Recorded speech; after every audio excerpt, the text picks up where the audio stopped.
بسم الله الرحمن الرحيم والصلاة والسلام على سيد الأنبياء والمرسلين. السلام عليكم ورحمة الله وبركاته. It's given me great pleasure to be here this morning, and I first would like to thank those who organized this workshop, and I specifically would like to name Dr. Dalia, and for listing my name or on her menu for this morning.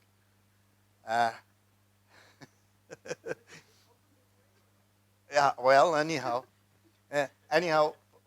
what I am going to speak basically about environmental protection and human survival. Now, this topic is really not deeply rooted in science or technology or anything. I have chosen this topic basically for the layman, for the lay people. And this is due to the fact that over the past 30 or 40 years, the environment and sustainable development has become such a big, huge issues. And those of you, of course, you are familiar with the literature, you probably understand why, for example, so much emphasis being put on sustainable development or the environment.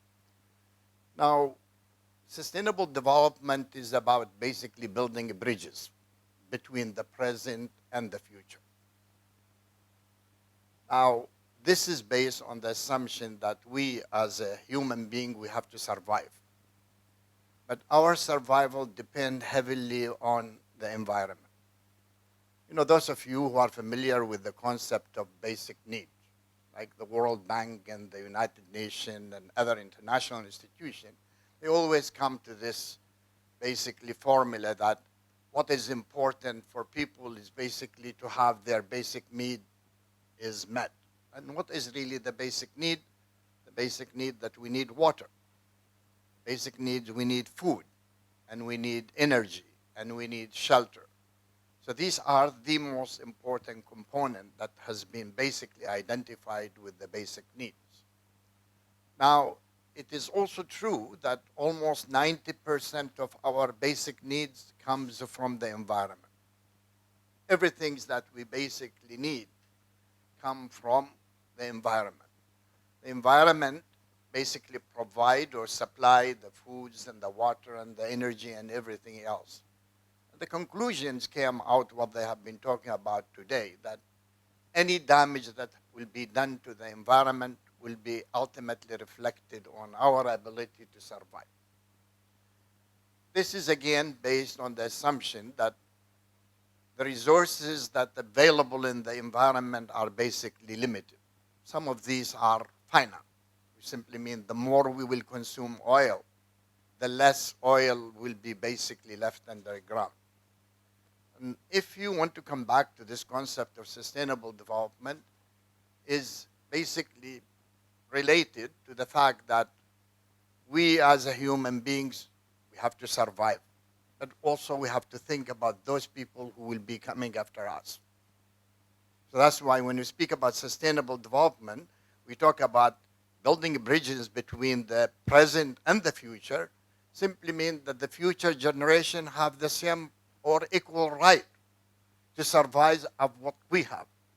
And that's why when it comes to basically the availability of resources, it is our duty and responsibility basically to be sure that we will be able to manage these resources, to develop these resources, and to be careful in the consumption of these resources in order basically to have those coming after us to appreciate what we have done to them.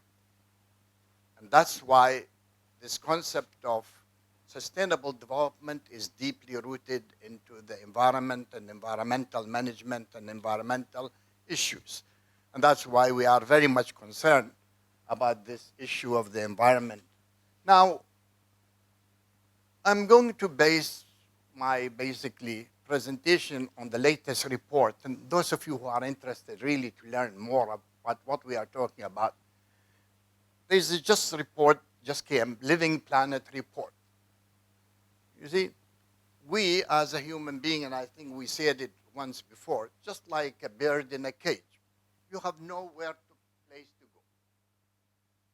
You see, you want to go to Mars or you want to go out of space, well, you can ask Professor Shawki later when that will be possible. But we, as a human being living on this planet, we have to be able to manage ourselves in order to be able to survive on this planet. And that's why any damage will be done to the planet will be basically negatively reflected on our ability to survive, on our ability at least to provide the future generation the means for them to survive, and for humanity basically to continue. So that's why when you look at these reports, and there are so many of them, and I'm going to also show you another one, and those of you, again, who are interested, this is the report that has been published recently. This is some of the pictures that some cities they live in. And I will be coming later to explain that 7 out of the top worst cities in terms of pollution is in India. I was talking to Dr. Gagan. You see? Now, I mean, I'm sure you have read in the newspaper and you have heard about closing schools in some of these big cities, and they are basically closing offices because people cannot even breathe. But you also have to think in terms of the damage and to the health of the people as a result of this pollution. So you may have this, some of them, or you may have these kind of picture that you can basically live in, or you want to live in a place like this. You see, there are different parts of the world, of course. They are looking at the environment and the environmental issues from different perspectives. Some of them, they're doing very well. Other places, they're doing so much damage. And later on, I'm going to mention about climate change. But the climate change doesn't understand or recognize a human being or a community or a nation or whatever. Climate change will have an impact across on everybody. That's why when, again, look at this concept of sustainable development, we have to think of sustainable development of being inclusive. Inclusive simply means include everybody, include human being, include animal, include cities, and so on and so forth. Then, this is another. This is the latest report, just came about 2 weeks ago from the United Nations. It's about 800 pages. And I would advise anybody who is really interested to learn more about the environment and the environmental issues, just to look. You can download this one freely from the internet. Such a comprehensive report. That provide almost, let's say, information about anything and everything that you need, and about the damage and about basically the policies when it comes, let's say, to nation or individual or organization with regard to, let's say, the environment. And this is just one or few of these basically project or report that has been written. And I cannot think of a subject that over the past 30 or 40 years have been written so much about, been talked so much about as the environment and the environmental issue. We cannot basically survive without a healthy environment. And that's why, you see, that's what the healthy planet for healthy people. And these are basically some of, let's say, issues that involve in the healthy planet, and we as a human being, as an individual or nation or organization, must take part of that responsibility in order to be able to fulfill our duties for the sake of, let's say, keeping our planet healthy. And that's what they talk about, clean energy, which is extremely important. Most of the pollution today that we have comes mainly from energy. And then, of course, you need to have a circular economy, and this is about sustainable development in terms of consumption and use of resources. You see, adaptation to climate change. So these are some of, let's say, issues that involve with, let's say, building a healthy economy. On the opposite side, they take about unhealthy, let's say, a planet and unhealthy people. We simply mean any damage or anything could happen to the planet that will be reflected on the health of the people. And that health could be basically defined not necessarily in terms of, let's say, physical health, you see, damage to the plant could also have a social problem, could have unemployment problem, could lead basically to, let's say, damage to the water and river and so on and so forth. So unhealthy planet is basically lead to unhealthy people. And these are some of the issues: insufficient food system, and then you have, of course, polluting energy and water. Now, these are the, what they call it, cross-cutting issues. These are basically some of the items that may be related directly to, let's say, environmental degradation or the damage to the environment. You know, you can look at the health, and this is very true. People living in unhealthy environment, they become sick or unhealthy. Disaster, it is also important. You see, every time we have basically, let's say, natural disasters, hundreds of people basically die. And the question here is, from all this, are we really doing anything in order, let's say, to protect ourselves from these environmental disasters or the impact of the environment on health? So these are, you know. And then the gender, you will be also surprised that women probably will suffer more because of the environmental degradation. You see? And there are so many studies done basically in Africa and some Asia, where the environment could have a negative impact basically on people's survival, and those who suffer most are basically women, because basically these women, they are, you know, you read sometimes of the World Bank, at one time they were very critical of women because they're cutting the trees in Africa. But the women, they need to cook for their children.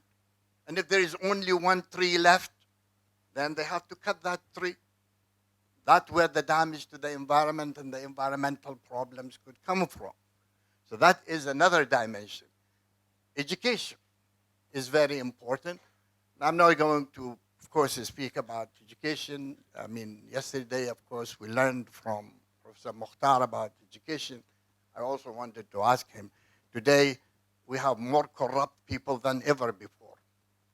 And that's why so many studies have been done and shown that there is a positive correlation between education and of course, corruption in many places.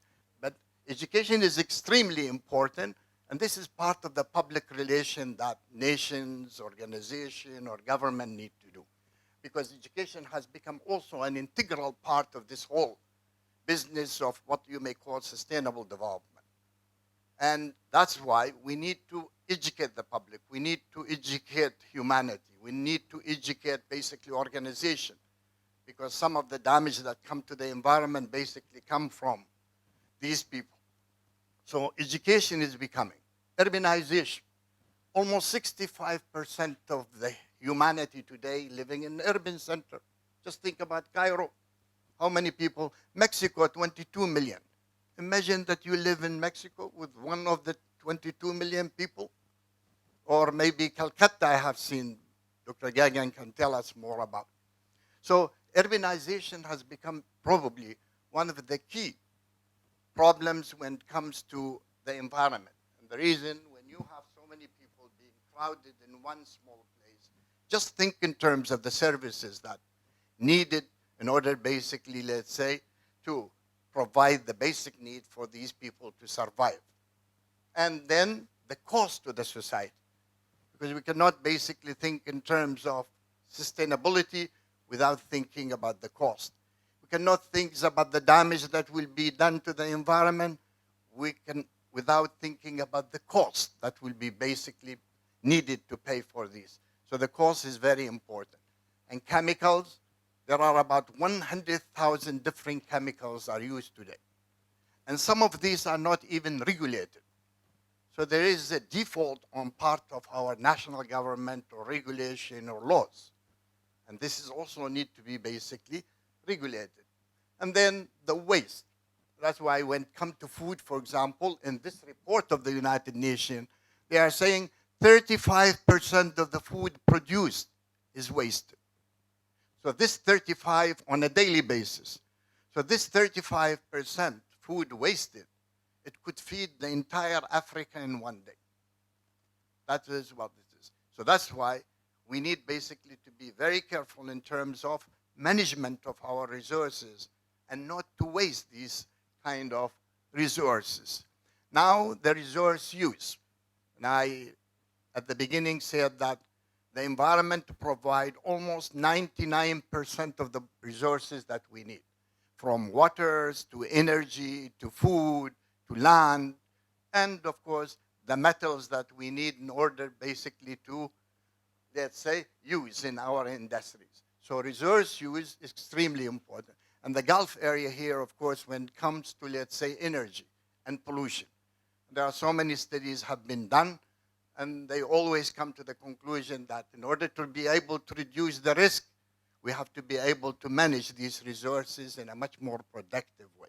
And energy, of course, is directly linked to pollution and other. That's what the energy and, of course, the food system. It is extremely important because without food, we will not be able basically to survive.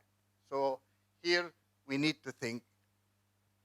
Now, this is from the Living Planet report.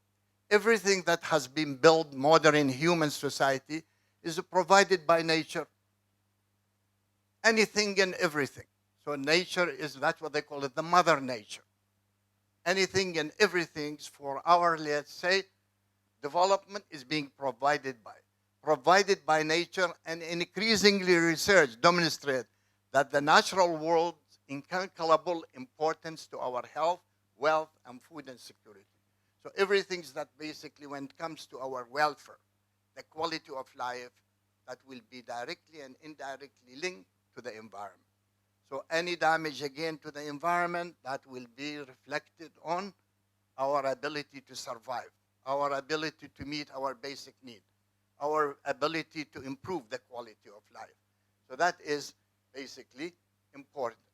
That's what, again, somebody was saying, a planet being pushed to the edge will eventually turn on us. And that's very true today. You see, you're polluting, let's say, the water and the air, and you're getting sick. So simply mean that you are basically responsible for what is happening to you and to the rest of the society. These are some of the facts about the planet that we basically look at. All economic activity depends on the services provided by nature. That is true. It is estimated that nature provides the equivalent of 125 trillion value in the goods and services. 125 trillion of the goods and services produced every year is provided by nature. But people don't appreciate the contribution of nature to their welfare. That's why you may drive on the street here and the driver in front of you, they just lower their window and dump the garbage on the street. That's a typical, you see. So simply mean humanity demands have exceeded what the earth can renew since 1950. There's a lot of talk about, for example, the carrying capacity of the earth. You know, the question always being asked, how many people can live on this earth? What will be the carrying capacity of the earth? I mean, you can guess, 10 people, 1 billion, 10 billion. As a matter of fact, National Geographic, when they did the study, they were saying that if the populations of the earth reaches to 48 billion, then the earth will sink in the universe. You see, there are all kinds, of course, of estimation about that. But when we think about the carrying capacity, we also have to think about, let's say, human survival vis-a-vis the supply of resources. We can only survive if we have the resources. We don't have the resources, we don't have the energy, we don't have the water and the food, we will not be able basically to survive. It is economic development and growth of the world's middle classes that dramatically influence it. This is very true. Today we have about 1.8 billion of middle class. And they are expecting by 2030 they will have 2.8 or 3 billion of middle class. Why middle class could be doing so much damage because middle class, basically, they need to drive cars. But where do cars? They come from the metals. Their consumption will increase. The consumption of energy and food will increase. So that's why they're linking this, basically, the environmental, let's say, need or supply to the middle class. And China, of course, today is having one of the highest middle class in the world. And they're expecting by 2050, almost 1/3 of the Chinese will be of that middle class. You see, billions of people worldwide, especially in poor countries, rely on healthy ocean for livelihood, food, and range of goods and services. And today, not a single food that you eat that does not have an element of plastic that goes into your stomach. That is basically the conclusion there. You eat fish, now the ocean are basically full of plastic. And I think in India recently, there was a cow they did an operation for a cow. And they actually got about 5 kilos of plastic from their stomach. Yeah, it was reported in the newspaper. And this is because of the amount of plastic that we are using today and the damage that this plastic. Remember, the moment you produce a plastic bag, that plastic bag will remain maybe for 1,000 years in the environment. You see? But that is only one issue related. And what are really the issues that we are concerned with and talking about? Environmental pollution is still a major source of damage to our health. It's very true. You see? Now, equity and economic sustainability. We live in totally unjust and unequal world. If you listen to Donald Trump talking now about all kind of sanctions, and you can link that basically to the damage that he's doing to the environment and to the rest of humanity. See, now the number of people affected by both slow and sudden onset environmental disaster is increasing. And that's due because we are not ready for these kind of, many of these poor countries, they don't have the means and the resources to protect themselves. And that's why they need help. And they need protection. Many of these countries who are suffering from this environmental problem, they don't have the means and the resources in order to help themselves and to manage their environmental in, let's say, adequate way. And then gender equality and climate change is one of the most, of course, pressing, and we hear a lot. The food system is increasing, of course, local and global pressure on the ecosystem. These are another set of problems.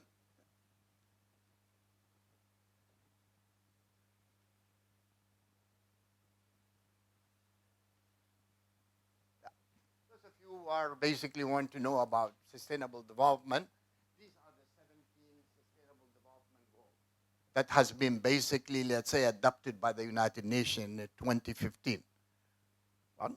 5 minutes? Or okay. Yeah.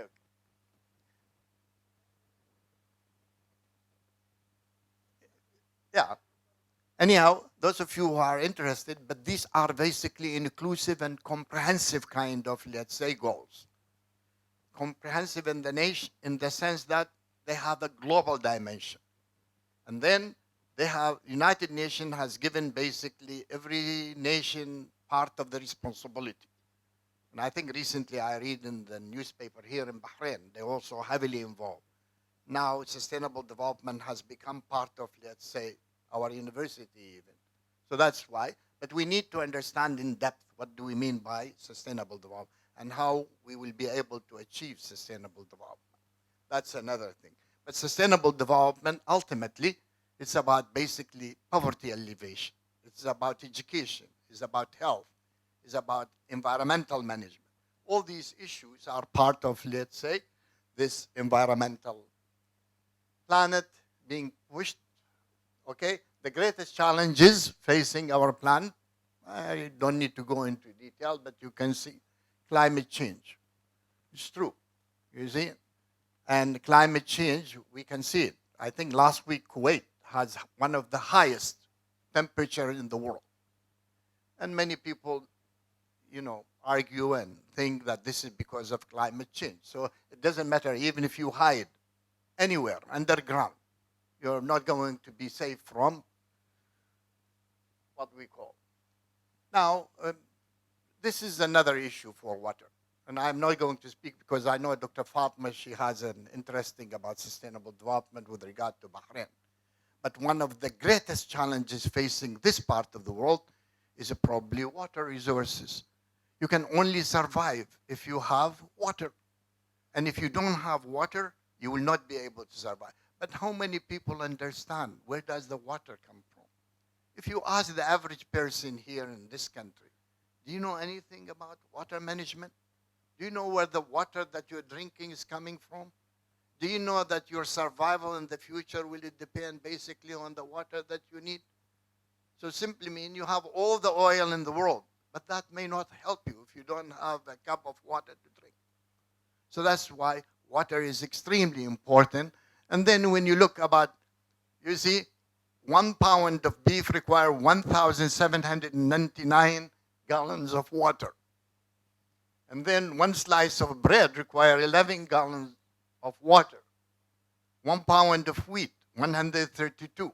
1 apple requires 18 gallons. So if you eat 1 apple, you have drunk already 18 gallons of water. You see? So when you look at all these kind of, and you can name anything and everything that you eat or you use. So water is an essential commodity, just like as the Quranic, وَجَعَلْنَا مِنَ الْمَاءِ كُلَّ شَيْءٍ. Hey, there will be no life without water. The simple is that. You see, 1 pound of sheep or 1 pound of rice, they all basically related.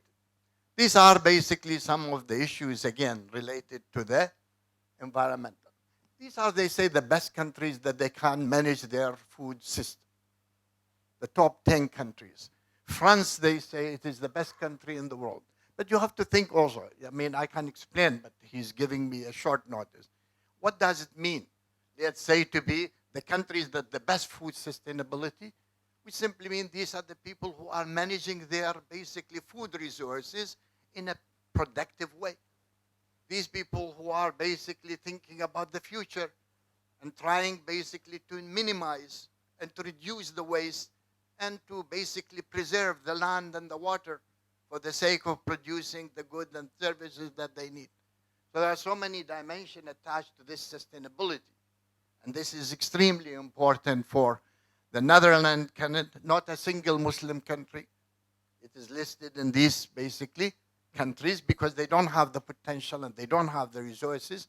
Maybe they don't even have the know-how for that. Now, when it comes to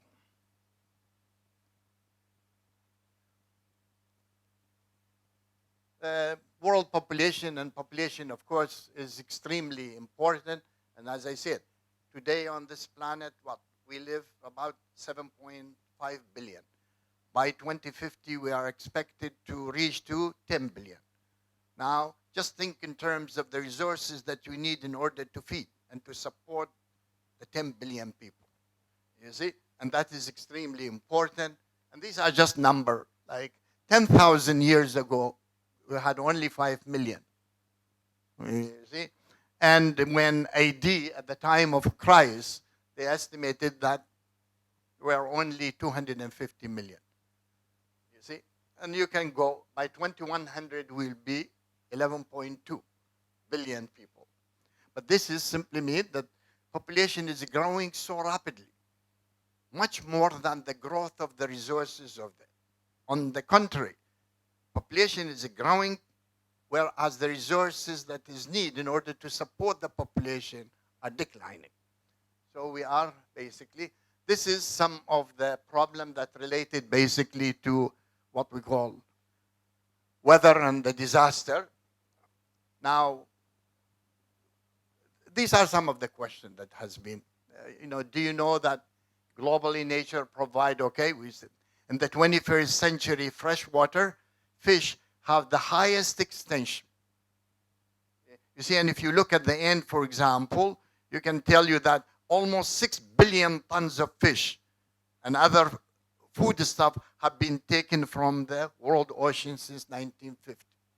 how much the ocean can. Just give me 2 minutes and I will. Yeah. So you can basically look at all these. And the drivers of course, environmental challenges, the population, urbanization, technology is extremely important. Now there is lengthy discussion can be basically attached to technology and the role of technology. Many people believe that technology will be basically help us to survive, and it's true. Innovation and research, and what we heard yesterday and the other day about research, unfortunately, most of the research we are doing, not in the area of, let's say, helping ourselves and helping our planet. Most of the research are basically for the shelves, but not for the. Look at this picture of the Maldives. You see, they are expecting probably in maybe 40, 50 years, the Maldives will disappear. And that's because of climate change. You see, the level of the water in the ocean is rising. Yeah, that's right. I mean, you go to Muharragai sometimes, I walk, when I look at Jufair, there are only 2 inches of water. And probably, if you have a tsunami, the whole country will be underwater. Huh? He said, not Ali.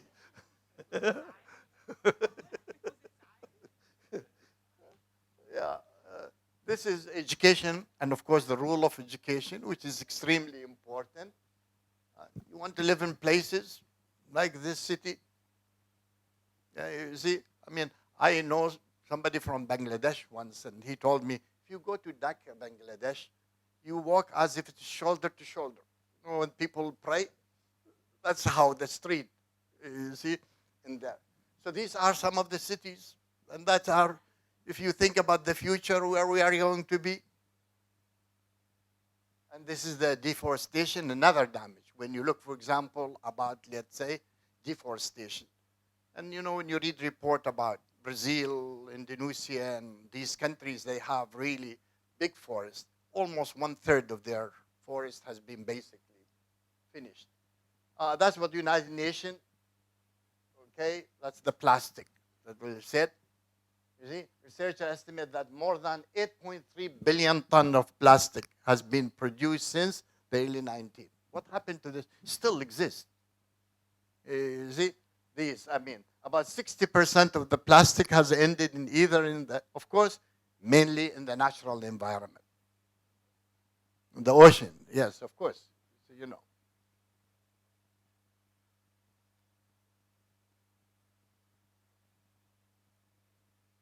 No, just 1 second. Can you put for just? I'm almost.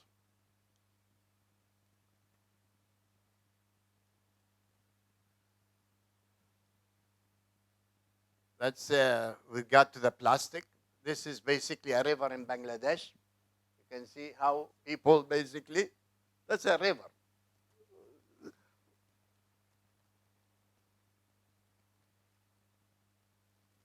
There is only one way for humanity to survive, it's to go to Mars. If we continue to do this kind of damage. See? And then you have another person who said, humanity, a 50 chance of survival for the 21st century. So you better read the Fatiha before you will reach to that stage. Yeah. Okay? You eat thousands of bits of plastic every year.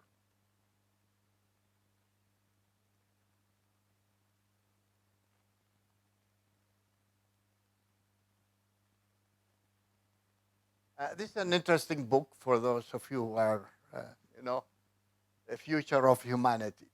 Those of you who are really interested too. Yeah. Okay. Thank you very much. Anyhow, you need to.